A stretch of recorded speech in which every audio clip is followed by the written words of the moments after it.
What's up, everybody? Welcome back to the PG Sports Podcast. Our special guest today is Anthony Taylor, pro MMA fighter, fought for Bellator. Had a viral video that we're going to definitely touch on. Oh, he's already in. He's already ready. Anthony's already ready. Anthony ain't playing right now. What's up, Mike? What's up, Jamal? What's up, everybody else? I can't read your names. Yo. What's up? How's it going? I'm doing great, man. Just chilling with my dogs and just, chilling. Would you just wake up? A little bit. I've been playing some 2K20, just, getting into it. Who you been using? I play my guy. I just do the, Oh, you play, yeah. the neighborhood part and stuff. Yeah. How's you said you're in San Francisco, right? Yeah, well, a lot of people don't know, I'm from Alameda, California, but I live in Dublin, California. So That doesn't mean anything to me. I have no idea. yeah, it's like we could say San Jose, you know what I'm saying? That makes it a little easier for a lot of people who don't know. Yeah, how's it over there with Corona? Oh man, it's bad, bro. It's I think San Francisco, the Bay Area, Great Bay Area, has been hit the most. Oh, there you go. Yeah, you're from the Bay. That's yeah, it. you already know. You already know from the Bay Area. But the Bay Area itself was hit the worst in California because it's such a big city, and the lockdowns on is a lot more tighter than how Los Angeles would be or any other metropolitan city is, and people, I'll be in San Francisco, when I'm running the mountains and hills and stuff, I still see a lot of people as if it's a normal day, as if there is no lockdown. So, I mean, it's pretty bad. Yeah, it's getting weird. You haven't been leaving a lot, right? How about what? You haven't been leaving a lot, right? No, not really. Just when I'm walking my little dog right here. What's up, Bubbles? What's up? What's up? So only when I'm walking my dogs, I really don't really do nothing. Or if I'm going for a jog, I try to keep my distance from people. You just never know or what's going on. But that goes into my next question. How have you been still staying in shape and training, or not training? I have not been training, bro. I'm gonna keep it real. I'm starting back Monday. Stop. Mm-hmm. I'm starting back Monday. So, I'm gonna start doing my gradually running where I run 1 mile in the morning, 1 mile at night from Monday to Friday. Then I rest 2 days off for Saturday, Sunday. I take my rest. The next following week, I run 2 in the morning, 2 at night. The third week, 3 in the morning, 3 in. So I'm gonna gradually get back into my shape mode. I'm about 180 right now. Mm-hmm. So, I normally fight at 45, 55, but it's not too bad. A lot of it is. That's crazy. That's crazy. Not too bad. How do you see, that was so a regular person like me, that's crazy, that you guys could cut that much weight. And you're yeah, that's nothing. I mean, a lot of it, I mean, think about it, bro. If you fighting on an organization, let's say not Bellator, and you're fighting on a small organization, and they're like, hey, we're gonna pay you $1,000, and you're walking around at 175, you're gonna be like, oh yeah. At 170, I'm not, but I'm not gonna risk myself fighting on a small card, making $500 to $700, having to cut 30 pounds because I'm spending a shit ton of money on my nutritionist, my weight cutting, all my food that needs to be bought and made, all that stuff. More money trying to cut the weight. So I normally, if it ain't Bellator or the UFC or Cage Warriors, I'm not fighting at 45. You're just gonna catch me at 55. Because if you're paying me big money, 10, 20, 30 grand, okay, I'll fight at 45 because now I can pay to get all my stuff that help me requires to get down to that lower weight. Yeah, definitely. How'd you first get involved in like fighting? Oh man, I was living in Stockton at the time. I never even knew back in 2015. I didn't even know what MMA was. All right. I mean, well, you know, Yeah. yeah. Some guy just found me at 24 Hour Fitness, and he was like, "Hey, you look fit. You ever thought about fighting MMA?" I was like, "Nah, what's that?" He's like, "Oh, check it out. Come to my little gym." So he showed me on YouTube. He's like, "Oh, look, check this out, Bellator MMA." I was like, "Oh shit, UFC. I didn't know about it." He was like, "Hey, I'll give you a 1 week, trial for free. See how you like it." So I tried it. I started liking it. Then started doing my amateur circuit. Then all of a sudden, I started doing really good, and people start catching on. And all of a sudden, Bellator calls me up like, "Hey, we want you to fight, December 16th of 2015." I was like, "Oh shit, I didn't Yeah. know. Within a year, I'm already in Bellator. My first ever for fighting for the first year. I'm already in Bellator, and Yeah. then Crazy. from there on, skyrocket. But wait, what about like your background? Like, did you wrestle like in high school or anything like that? No? I didn't do nothing. I played basketball like all my life. That's all. I played basketball camps with the community college, and played basketball. Like I said, I didn't even know MMA was. I've heard of Rampage, but I didn't know what he. I thought he was like a boxer at the time. I didn't know MMA fighter. You know. Yeah. What about So then isn't that pretty weird that a guy just comes up to you and be like, "Yo, you want to fight?" Yeah. It's crazy because it's like you don't see that anymore. It's like those days. It's like, hey, you want to be a fighter? Like in this, like there's hundreds and thousands of amateur fighters that are competing, but think about it. How many are actually turning pro? Like a lot of people don't know this. MMA fighters are the most brokest professional athletes in the whole entire world. Yeah.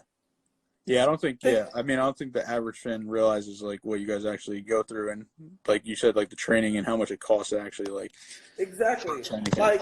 Like MMA is a top organization, uh, in sports like football, basketball, baseball, soccer, hockey, but they're the brokest athletes. We ain't getting no salary. We ain't getting no bonuses. We ain't getting no health care. You better be lucky you or your girl got some good health care coverage, because if not, you're done. And we take the time, as fighters to really see everything how it is. Like a lot of people that you might know that are fighters don't play video games. We don't really play video games unless we have to. Stuff.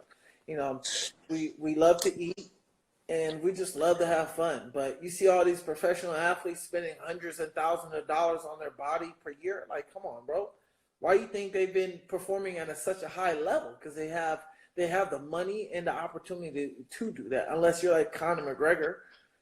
Yeah. Yeah, it's crazy. And I know you're on. Well, yeah. Actually, before we get into that, like, were you planning on fighting soon before this quarantine? Man, well, I was supposed to fight Cage Warriors. I Yeah. can't really name the opponent, but I was supposed to fight in Cage Warriors. In April 18th was when I was supposed to fight in England. I wanted to fly. Crazy. I personally was going to fly to England and my teammates to come out there and get this fight. But I was talking to Titan FC, looking to knock Logan Paul out. But, Hey. hey, but I've been trying to get a hold of Titan FC, which I have gotten a hold of them, and they're looking for opponents right now to see what's a good matchup for me. And this is looking for about May 29th. Okay. May 29th in Dominican Republic.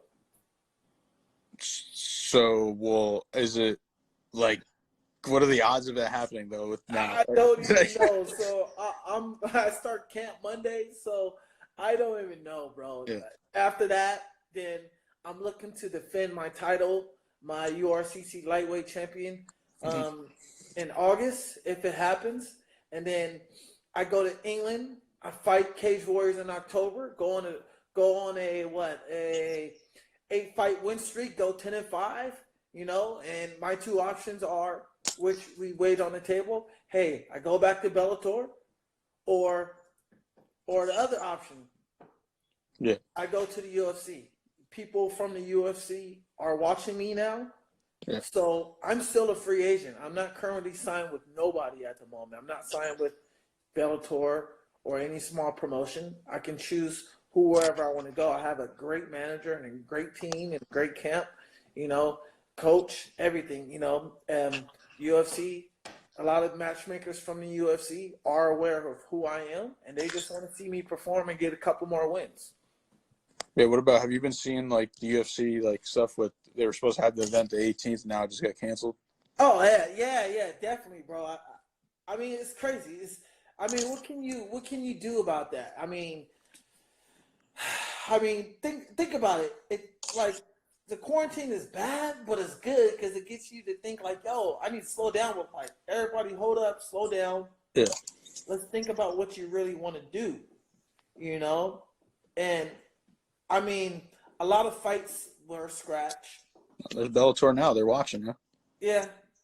And a lot of this stuff is like crazy because you see what's going on with Bellator, you see what's going on with the UFC, you see what's going on, how coronavirus is affecting every sport around the world. And like I say, in MMA fighters are the brokest fighters in the world. We don't get supplement income. We make our money off fighting.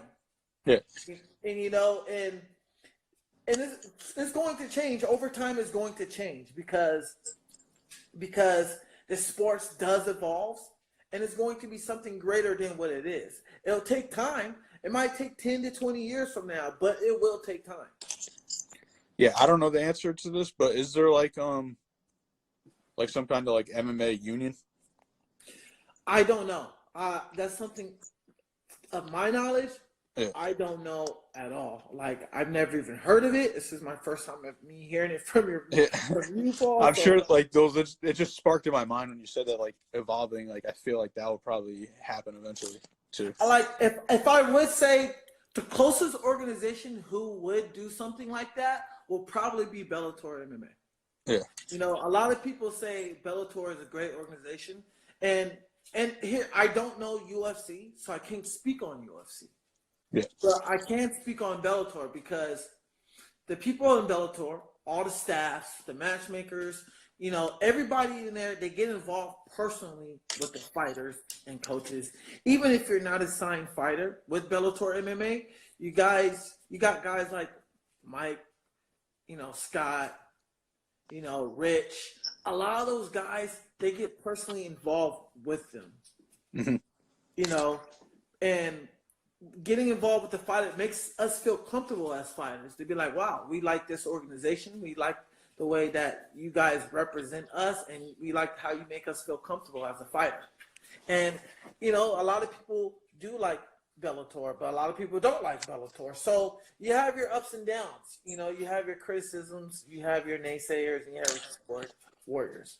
But at the end of the day, what are you doing to change yourself? Yeah. And to evolve. Yeah, for sure. I don't know if you want to touch on this or not. Somebody asked, can you talk about your battles with mental health? Oh, yeah, sure. Yeah, man. 2000, what year was that? Whew, man, I'm trying to think about it. 2018. Yeah, man, I was going through a tough time, man. A lot of people don't know, but I fell in depression after the James Gallagher fight. Mm-hmm. Like, a lot of people didn't know that. I fell in a very bad depression off that fight. Like, that right there, and going through a lot of, family problems really got me down. It really got me, hello, dude, stop.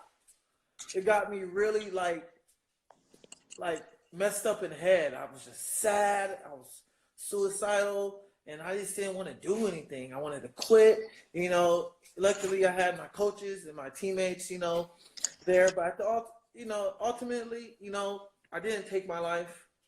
I'm better. Me wanting to fight James Gallagher is what is definitely putting the fuel in the fire. Yeah.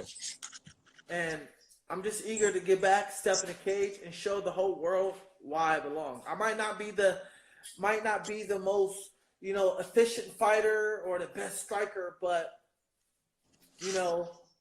I'm coming in to get wins, and I'm on a 5-fight winning streak. As long as I keep winning, there's no denying that I can't be denied a championship. Yeah. No denying why I shouldn't be in your organization. When I was in Bellator at the time, I was very young in my career. I was about, I made my debut. I went 1-3 in Bellator. Stop, little dude. So I wasn't prepared mentally to step in at the time I did. Mm-hmm. Yeah, you took big fights when you were pretty much still learning, I guess you'd say. Like you had like 3 fights under your belt, and you took a fight versus a 9-0 guy. Yeah, no, definitely. No one wanted to fight Boris. I stepped up and fought him. If people saw my fight, they'll clearly say like, "Yo, he's whooping his ass." He's actually whooping Bowick's ass, striking. And if everybody saw Bowick's fights recently, like he always beats up everybody else. Yeah. Where does this like come from? Like, you didn't even grow up like a fighter. Like usually, I feel like everyone's like maybe started when they were younger, and you started like you said, the guy just asked you when you were in the gym working out. Like, so did you think you were an aggressive person or not really? Well, I didn't honestly. To be honest, Paul, to be really honest, my fighting, my striking became better because of Antonio and AJ. Yes. Joey Davis, Slice, and person who doesn't train with us anymore, Bubba Jenkins. I learned a lot from those guys, and with AJ was a big part of why my striking is where it's at now, because he's so long, he's so elusive, and he's a counter guy. So I'm shorter than him. So me learning how to get in on him, work the angles, I was able to see a lot of things easier now than I were when I first started in the game. So it's a lot easier now. But as far as prior experience with striking, never had any prior experience with striking at all. What about any? Did you ever like fight at school or anything? Oh no, I was like a bully, kind of 5-pound bully, but I never really got into fights or anything. I was always buff, always buff. Mm-hmm. Just never got into fights at all. I never really. As a kid, yeah, but growing up, 18 to 20, 26, no fights. What about how did you end up training at Team Body Shop? Oh man, the craziest story, bro. Yeah. I'm about to give you all the details on this. Yeah, I need the details. I need the exclusive, yeah. Alright, cool. So this was in 2015, beginning of the year. I just fought on King and Cage for the title. I lost. I had this guy who was a matchmaker up in LA at the time when I was living out there in Stockton say, "Hey, do you want to fight for a title for Shane Mosley's MMA card?" I'm like, "All right, cool, let's do that." And I was like, "Okay, who's the opponent?" He's like, "Okay, AJ McKee." I was like, "Oh, okay, let me check him out." I'm like, "Okay, 7-0. Me and AJ gonna fight." So then I'm like, "Cool, let me see what's going on." And 1 week passed, I didn't hear from no promotion. So I'm like, "All right, let me see if we're gonna fight." I'm looking up AJ McKee, right? I'm like, "Okay, cool. Antonio McKee. All right, cool." So I messaged his dad thinking he was AJ and said, "Hey, I'm thinking we're supposed to fight for the title. Are we still fighting?" And his dad responds said, "Oh, you must got me mistaken with my son, Antonio McKee Jr." And we was talking, And he was like, hey, how old are you? I'm like, oh, you know, I'm about 27. You know, right now I'm 30. And I was like, I'm Yeah. 27. And he's like, nah, man, you too grown, bro. You know, I want my son to develop and stuff. But what you can do is come train with us. And if you want, I was like, man, I ain't got nowhere to stay. If I do, he's like, man. Antonio was like, you can come live with me at my house. You know, we got a fighter house, Emmanuel Newton there, you know, Bubba Jam. I'm like, all right, cool. So out of nowhere, when me and my girl broke up, like freaking like 4 weeks later, I called up Antonio. Hey, I need a place to stay. I'm gonna come get a job. I'm gonna work out there. He's like, all right, cool. Come on by. Bam. And that's how I met them. That's crazy. That's funny. That's luckily you didn't say any talk shit to him. Nah. I was cool. I was never really a shit talker in my amateur days, but man, when like pro hit, oh, I had to put it on. You know what I'm saying? Oh man, yeah. So I know you're on the 5-fight win streak. What about like, what is it like? What does it feel to like knock somebody out? Like, what does it feel like to just like take a punch? Who, me take a punch? Yeah. Bro, I can't even tell you, bro. I really don't even get hit. That's why they call me Pretty Boy. Paul, my guess is your guess, brother. I mean, if you look at my fights, I really don't get hit. I don't know. I never been hit clean in my face. I never been hit with a jab hard in my face. I'm going to feel the same feel that you get. I don't know. People ask me, does it hurt when you get hit in the face? I'm like, I don't know. I know I don't really get hit in the face. What does it feel to get like a knockout? Oh, getting a knockout, man. It felt great. I remember that was my second fight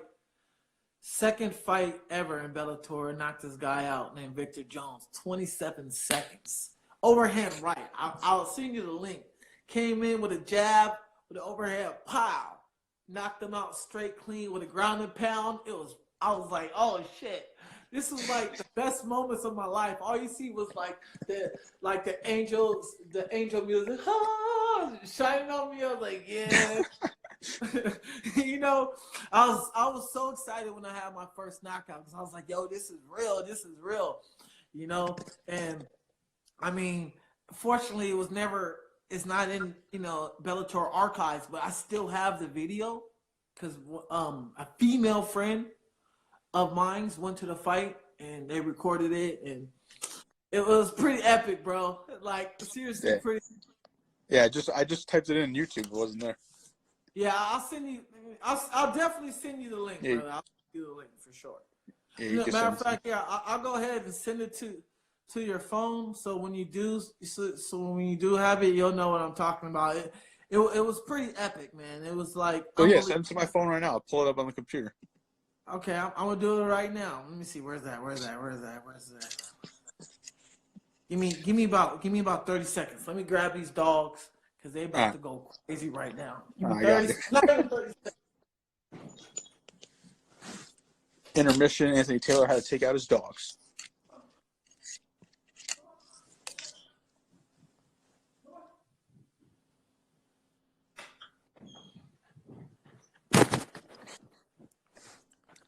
All right, I'm back. Do a couple things, but yeah. Were you able to get the video? No, I didn't. Where'd you send it? Man, my little boy. Come on, you guys is bad as hell. Let me see. I sent it to your. I believe it's loading right now. So how's everything out there where you at? I'm in Connecticut, so this is like week 4 lockdown. So how long is it gonna be out there till? It's gonna be everywhere until like it's probably like July. Man, So I think they're just slowly doing it. So first they said for us at the end of the month of April, and now yesterday they said everything's shut down till May 20th at least. So, but I think they're just slowly doing it because they don't want everyone to freak out. Right? No, I feel you. In California, They don't care about that in California. I know. I know. They don't give a damn. Sorry. All right, here it is. Here it is.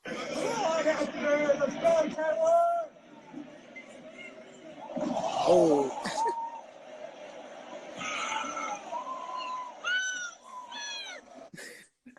There it is. 27 seconds right there. Hey, right there. I told you, bro. That was like, man. Hey, that had to been. It's so goddamn hot. That had to been the best feeling in my life because That was your first win too, right? So that right there was the shit. And when you knock someone out, you feel invincible. But yeah, I'm back. I'm back So, and yeah, I'm better. So yeah, I know you're on the five win streak. So what are your goals for 2020? Man, to be honest, When all this stuff gets over. when I'm trying to get at least 3 to 4 fights this year. 3 to 4 fights this year, and try to either get a contract with Bellator MMA or UFC. Anyone who's willing to give me a contract and really let me express my personality is good. And I got Baby Slice over Kiefer Crosby any day. What is UFC like a goal of yours? I mean, I wouldn't say goal because Bellator is a goal of mine. Yeah. You know, either it's like a lot of people say, what's the difference between Bellator and UFC? Well, we'll say UFC is like the LA Lakers and Bellator is like the LA Clippers. UFC just has a little bit more money, so they're able to get more big name fighters. Yeah. No, I think Bellator is like growing rapidly.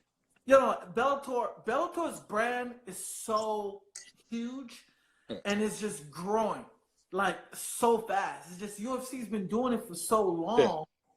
It's like, okay, it's like the threshold of where it's at. But Bellator allows you to get your sponsors. They give you time to get what you need to do. They're already on point about everything. They have everything that you need. Yeah. They're like our drug dealer. Hey, I got this if you need that. You know, they are a drug dealer. I got this if you need that. Bellator has taken care of me as long as I've been fighting for them. You know, I told Mike Krogan, who's a matchmaker for Bellator, I was like, hey, man, I don't want to fight in the States. I want to fight out the country. Why? Because fighting out the country, people, what's up, John? All eyes is on you when you're fighting out the country. When you're the only American fighting up in England or Ireland, people's want to put their eyes on, like, all right, let me see what this American do. Yeah. But when you're American fighting in the States, in MMA, Bellator, UFC, they're like, who the hell is this guy? Get his ass off. Go ahead, Michael Page, you know? Yeah. But it's politics, bro. It's politics. Yeah, that's smart. You're smart. You know, so I tell Baby Slice all the time, hey man, you need to be fighting out the country.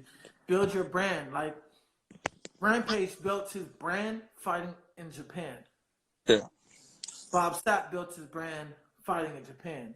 I built my brand fighting in Dublin, Ireland. I'm more famous in Ireland than I am in the States. And I'm like, yo, I got more fans in Dublin, Ireland than I do in my hometown. Like, what the hell? Yeah, it's crazy. I go there. Actually, it's not crazy. I totally understand that. I got so many fans up in England. Like, they love me in England. Like, it's crazy. They want me to come back. I've been trying to fight in England for so long. Like, crazy. Yeah, it's crazy. I don't know what the quote is or something, but it's like people that don't even know you like support you more than people that know you. No, for real. And what's up, Slice? What up, Slice? A lot of it is sad because you'll find out who's your real homies. You know what I'm saying? You'll find out who's been there for you when you had your highs and your lows. You know, like I say, my teammates been there with me from my highs, right now to a 5-fight winning streak to my lows where I wanted to kill myself, where I wanted when I was doing stupid shit getting exposed and they was there to have my back. You know what I'm saying? Like my teammates been solid. Like yeah, I have my friends, my homies I grew up with, but my teammates, man, they've been there since my lows, bro. Like AJ, Baby Slice, Antonio, Marlon, man, them dudes been there when I was at solo in my life, bro. Like Paul, like I kid you not, bro. Where I was damn near homeless, bro. They've been there for me and they like held me up from the jump. And I give all my success and credit to the man, God, and all my physical success to my teammates. Yeah, that's real. You know, because without my teammates and without my coaches, I'm not Anthony Pretty Boy Taylor. A lot of people get it confused. Oh, Anthony is fake. He's this. Like, nah. When you get to know me, Anthony Taylor is just a goofy guy. He's just a goofy, funny guy. I like to make people laugh. But when I'm in the cage, it's Pretty Boy. That's my WWE persona. Yeah. That's my ring. It's like The Rock. Everybody knows The Rock when he gets in the ring, but he's Dwayne Johnson when he goes into the movie scenes. You know, so a lot of people get that confused. Like, it's two different personalities. You got Anthony Taylor up, hey, what's going on? Let me crack some jokes. And you got Pretty Boy, hey, fuck you, fuck your sister, I'm a smash mom. You know, that's the talk shit attitude. You know what I'm saying? Yeah.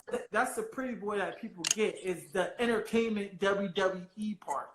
Yeah. You know, a lot of people don't know that side because they just, when they pull my name up on the internet, they just think, shit talking. Oh, he's annoying. But when you get to know him, oh, that's a really cool dude. Yeah. Yeah, for sure. Well, speaking of that, what's this plans? Man, hey, when I did that and The Rock retweeted that, bro, man, I had to been the happiest dude in my life because The Rock is one of my favorite entertainers ever. I wouldn't even got into MMA or any of this without him, seeing him and watching WWE grow up. At the end of the day, everybody in MMA, we all idolize wrestling. Yeah. Wrestling. And what I try to do is pick apart from every wrestler, The Rock, Rick Rude, Val Venis, Ric Flair, you know, Triple H, you know, Floyd Mayweather, Conor, and I try to combine that and mold it into something I'm comfortable with. Because at the end of the day, people can't say I'm trying to be Mayweather because I'm not a boxer. Yeah. People can't say I'm trying to be Conor McGregor because I'm not Irish. But I can be myself and I can steal things from them. Yeah, for sure. But so before you going into that win, did you know you were going to do that like after to celebrate or not? No.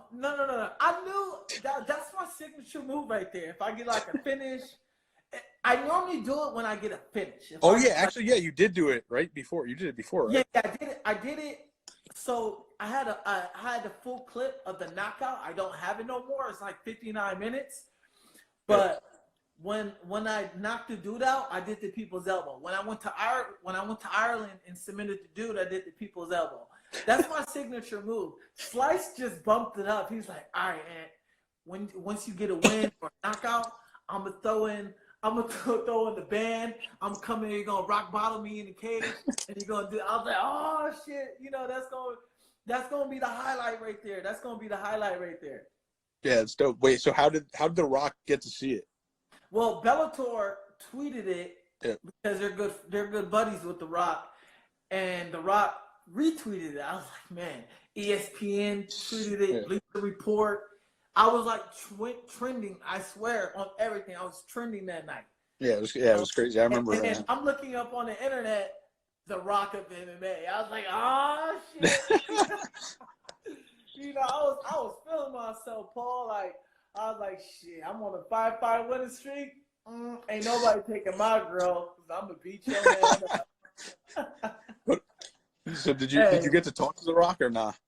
Nah, I never got to talk to The Rock. One day I will, man. One day I will. That's like my entertaining idol.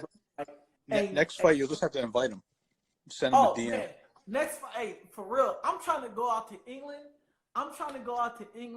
And I'm trying to come out looking like Apollo Creed, bro. Come out to live in America. You know what I'm saying? I'm trying to do the fool, because that's what I do. I'm trying to come out to some Pretty Ricky dance, some Genuine. I told Bellator, I said, listen, if y'all ever give me the green light, I'm coming out to Genuine Pony, and a girl's going to be sitting on a chair, and I'm going to grind on her, and then walk to the cage. That's what I do. That's the pretty boy. That's my persona. I'll tell you this: if you go to boxing, you can do that. You can do that right now. Boxing? Yeah, they'll let you do whatever for ring walks. Oh man, hey, I've done boxing, but hey, MMA is my calling. Like, it's my calling. I like to have fun. Whoever gives me the opportunity to express myself is good. A lot of people ask me, yo, Anthony, what type of music do you listen to when you fight? I tell them straight up, I listen to Tyrese, Genuine. I listen to 112, Boyz II Men. I listen to love music before I get in that fight cage, because it's nothing but love for my opponent, man. Nothing but love. That's crazy. I didn't see that coming. No, I don't listen to no rap. Man, I'm thinking to myself, Chris Brown, Trey Songz, you know, I listen to H-Town, knocking your heels off. Hey. I'm listening to all that. What's your favorite song right now? My favorite song, well, I can't say song, but my favorite R&B singer has to be Joe. Joe? Joe. I don't know who that is. All the things your man won't do, I'll do things for you. Is he an old singer? I don't know. He old school. Oh, okay. Maybe that's one. I don't know. I listen to, so that's pretty much who I mainly listen to. Like I said. Oh, the vocals though. You could sing too? Yeah, I can sing a little bit. I can sing. I really don't listen to no rap, because, and a lot of people ask me, why you don't listen to rap? Because rapping now is not the same how it was back in the days. It disrespects women. It teaches young kids, young adults, how to hit on women, how to try to steal women from other men, how to be disrespectful about women and do drugs. It gives the wrong message. I got little nephews who are like 15 and 13. I set example, and I tell them, hey, you can listen to that stuff, but don't do none of that stuff. I swear to God, Paul, you want to know something? I've never smoked weed, not once in my life. I have my family, I have my teammates. I don't drink alcohol. I don't smoke weed. I don't do no drugs, bro. I don't pop pills. I've never even touched that. Growing up, all my best friends, they do all that. I just said, hey, I want to be different. You know, I got nieces and nephews who look at me as a role model. You know, they brag about me too in their school. You know, I got to set that example. I said, hey, don't do no drugs. Straight up. You know, and I'm just high off life, baby. That's all it is. Yeah, that's real. That's real, though. What about, I know you were in Connecticut, like, when the Bellator event was supposed to happen last month. So take me through that, because I remember I hit you up. I was like, yo, I want to come, but I don't know. And then I remember I hit up Slice at the beginning of the week, and I was like, bro, I don't know if the fight's going to go on. He's like, what do you mean? And I was just like, dude, this Corona thing. And that was like at the very beginning, so he didn't even hear about it. Just take me through, like, what I remember you flew in here, and I think it was still on, right? Yeah. You know, well, hold up. I gotta give a shout out. Thank God for Delta. You know, a lot of people don't know I work for Delta, so I fly free everywhere they go. I go. Okay. Man, it was a crazy week. Yeah, they need to put you in a commercial. Did it? No, I said they got to put you in one. Oh man, they got to, but I can't. I mean, that could be another day for another discussion. But man, when I got there, I was like, man, I got my suit. I want to go get it tailored. I'm like, yeah, I'm about to show up at the Bellator. I'm about to show out at Bellator. Everybody's gonna be turning heads like, who is that fly looking dude? I was ready to look fly. All of a sudden, oh, they're not letting general public in. Oh, I ain't general public. That means you ain't. I'm like, oh man. I'm all gambling, just eating food, like whatever. And like a day later, the day of the fight, they told Slice. Slice was pretty bummed out, but Slice took it as a chant on the chin. I was like, okay, we'll postpone it and wait another day. Yeah, like I said, Paul, you have to think about this part. We don't get paid salary. We only get paid off what we do in the cage. And we put all this time and we risk our health and our life cutting weight and staying these long months away from our family, sacrificing. And only the people who see stuff like that are the organizations themselves. Other people don't look at it, don't see it like that, because they don't know what's going on. And kudos, man, to Bellator for paying everybody their purse. Like, you couldn't ask for a better organization than that. Like, yeah, they got paid for showing up. Yep. So, everybody got paid after, and they were able to get home safely. Everybody got paid. Everybody was happy, and they're going to run it back. That's how it is. Bellator is a class act who gives respects to the fighters, to the family, and to the community. Yeah. Yeah, it's dope. Yeah, how long weren't you guys kind of like stuck there?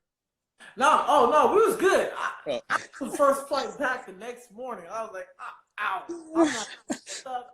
Man, that Uber ride is no joke, man. I had this old dude in the car. Oh, no. Wait, you flew into Hartford, right? Yeah, I flew from Hartford and drove a whole hour and 15 minutes, man. I was headed back. This old dude had been about 75. I'm just chilling. Hey, man, go about 80 if you can. This dude was swerving.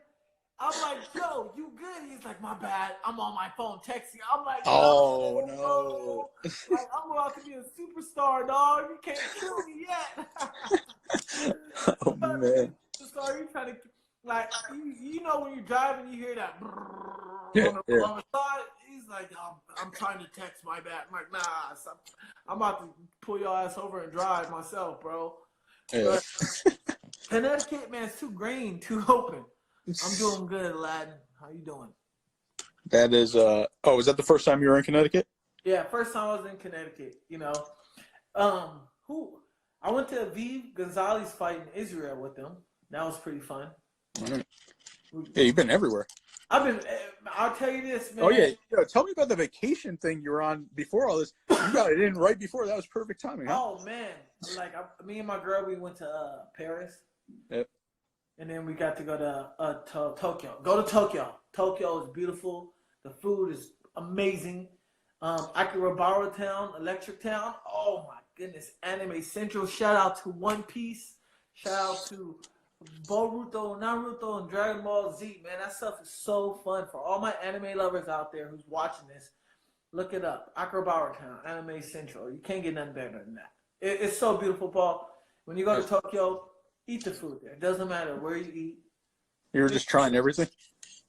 Try everything, bro. The sushi out there, I don't know how they serve sushi in Connecticut now. But I wouldn't recommend it. But the sushi out here is amazing. And the sushi out there is straight up raw. Yeah. So it's amazing. Every time I've been to Tokyo about 4 times. Yeah. I say I've been out the country. I've been to 15 different countries. World and every time I go to Tokyo, I keep eating this one sushi, and I keep breaking out in hives. I'm like, what the hell am I eating? I can't figure it out. Like, which one am I eating? But it's fun, man. Like, I like to travel the world. That's something I love to do. That's something I enjoy doing. Also, I bring my girl with me, who's never been out the country, so. Me working for Delta, I get the perks that I fly free. My companion flies free. Yeah.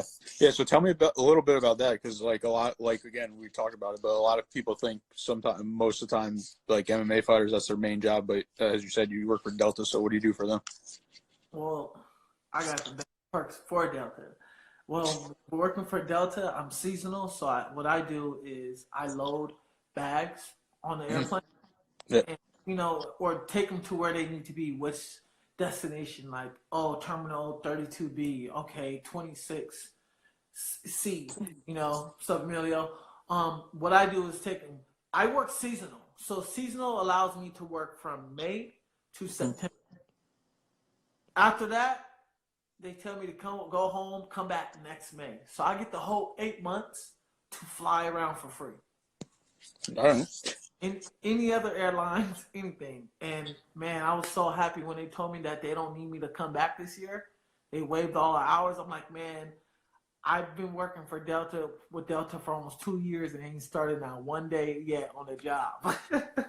Wait. What do you mean? So I got hired last year. Yeah. In October. Okay. And I didn't even get to work. I just went to my little training. They said, hey, you're going to do your 4 weeks training.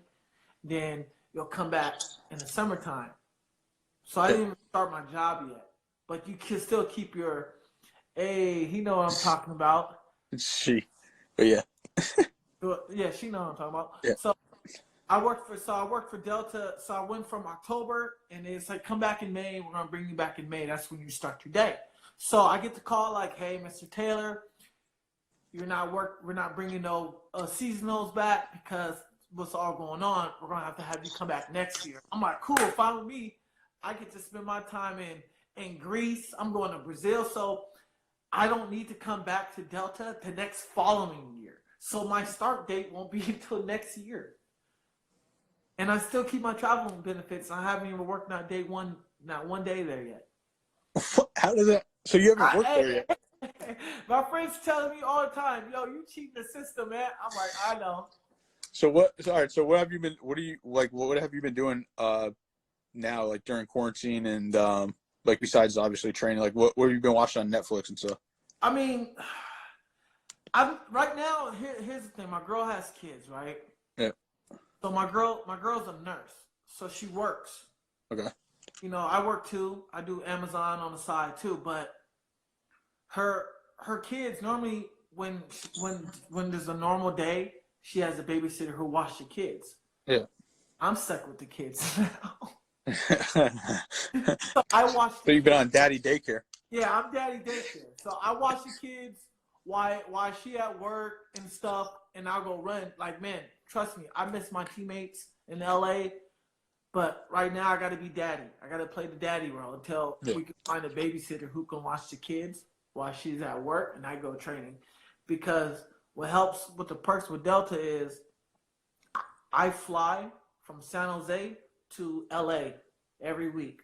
So I fly in Monday morning to LA to Body Shop, and I'm training from Monday to Thursdays. And then I leave Thursday night and I fly back to the Bay. And Adrian's going to kick my ass when I get home. You get back to Body Shop. Hey, dog, you know how it is. I apologize, man. I apologize, Adrian. Hey, man, that dude's a badass. Look out for him, man. Adrian's a bad dude, man. He's going to be a superstar. But, sure. But yeah, man, like I work doing Amazon on the side, for sure. And I try to run, get some cardio in. I really can't do too much, but I do the best what I can do. But once all this is done, I'm going full speed. So what about like I'm trying to figure out some other interesting things about you. What about like out of school and stuff like that? What did you want to be like when you grew up? Before the guy hit you up at the gym and say, No. Before the guy hit you up at the gym and said, "Oh, you want to be an MMA fighter?" My passions. A lot of my passion was basketball and acting and singing. I wanted to do that. That was like my passion: acting, singing, and voice acting. Because I can, like, people don't know I do a lot of voice acting. Oh, so you do that? You do that now? I'm getting into it now. Like, I can sound like Elmo. Everybody hates the Elmo. Everybody hates the Elmo all the time. Like, hi, I'm Elmo. Oh my God! Yeah, that was Elmo, all right. Remember Big Mouth? Big Mouth, yeah. You remember Rick, the hormone monster? Nah. That nasty looking hormone monster, and he'd be like, "Come on, baby, what you want to do?" What other voices you got?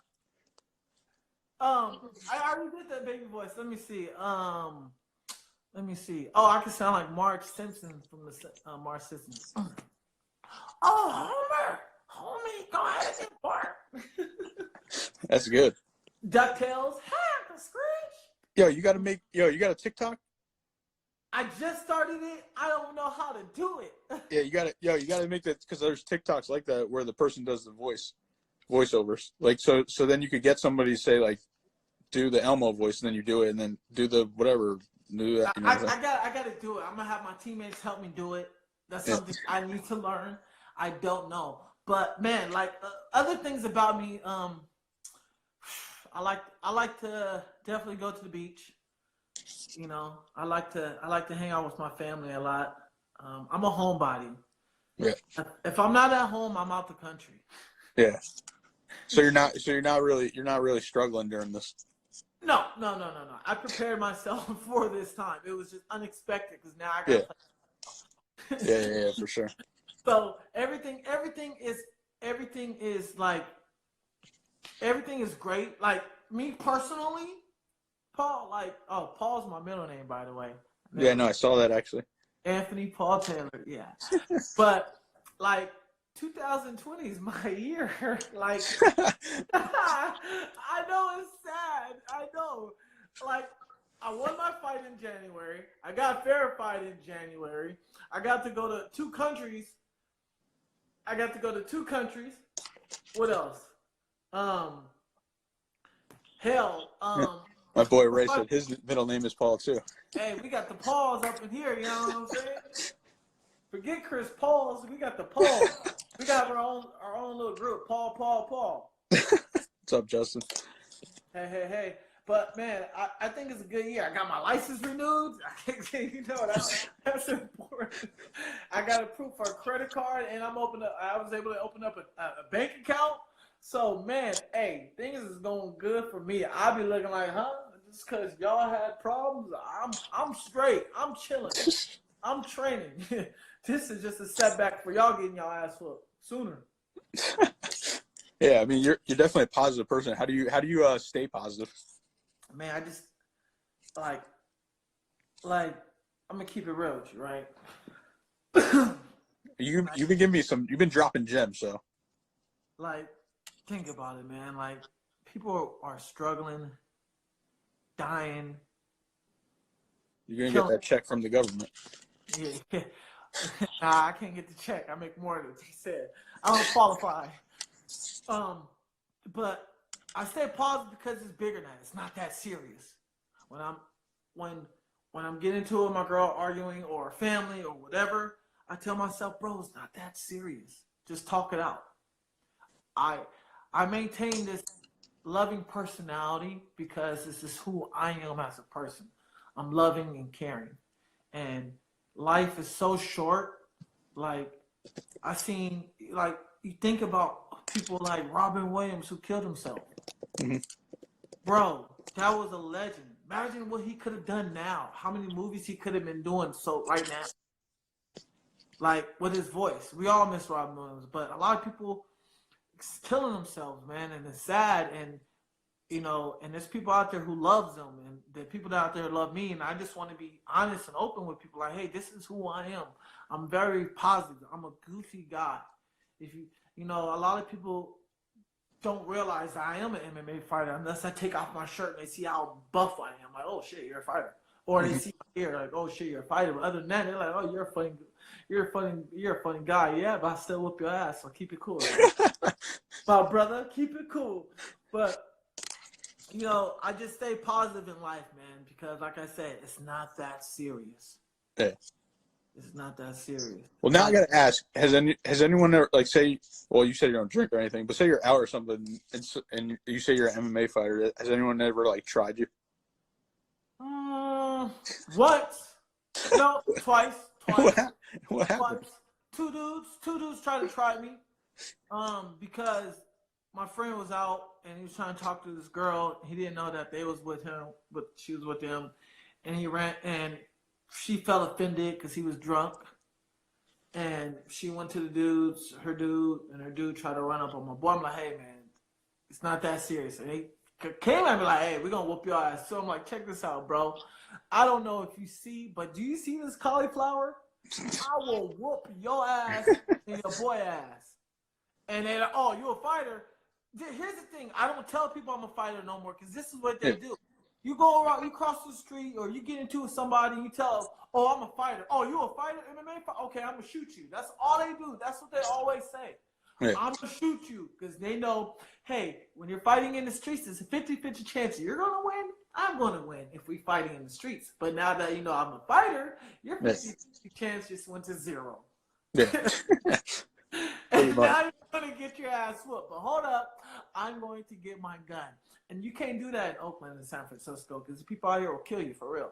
But people know who I am. A lot of times when I go to clubs or bars, what security do, they you know how they kind of like size people up?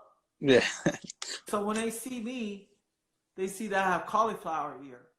Yeah. And one of my buddies, when I went to this club, one of my buddies was like, oh, man, I didn't know it was you that was an MMA fighter. So what they do is if they see someone that they feel like is a fighter or someone's dangerous, they notify all the security guards and that's working the event, and they let them know, hey, we got a professional fighter, be aware. Because I go in there, I pose a threat to not only security, but everybody else because I'm a lethal weapon. It's not like, oh, one security guard is going to be able to stop me. He's like, yo, motherfucker, you're going to need about 5 of them to fucking stop me.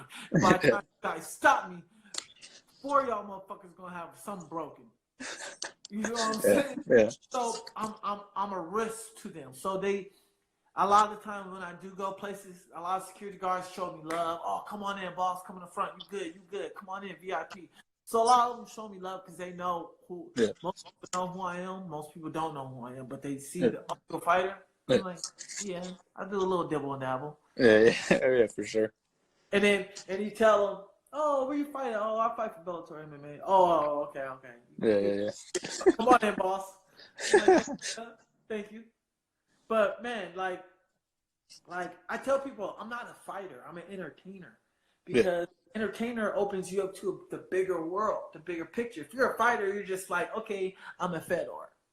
That's a fighter. Yeah. If you're an entertainer, you're like Conor McGregor. You're like George St. Pierre, doing movies, doing commercials, modeling, all this stuff. You have more stuff that you can open yourself up to. Than just want to be a doggy dog fighter. Yeah. No, you're smart. So I got one last question for you because we only got like 2 minutes left because then they cut you off. I got you. You got any questions for me? Man. So what got you into this, Paul? I want to know. What got you into this, and what got you into your brand? Well, I mean, I really just started as a Twitter page originally. Like in 2011, I was 19.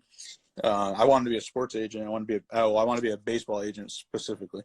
So I wanted to create something before I got out of college to have something like a foundation, basically. So that's a very short story. But yeah, then I got into like all these other sports and all this, just helping out athletes. And now I'm like helping athletes build their brands and stuff like that. That's what I like to do. Hey, well, we're definitely on the same team, so we're gonna help build that Pretty Boy brand. Yeah, for sure. Yeah, I got some ideas already, in the TikToks. I think you could be big on TikTok because you're funny. Yeah, I want to try it out. I definitely want to try. I want to try TikTok. I want to try TikTok. I think now that super fun. Hey, bro, we broke our. Yeah, I think once you figure it out. No, I think once you figure it out, you're gonna be like, all right, you're gonna make mad funny videos, especially since you gotta stay inside now.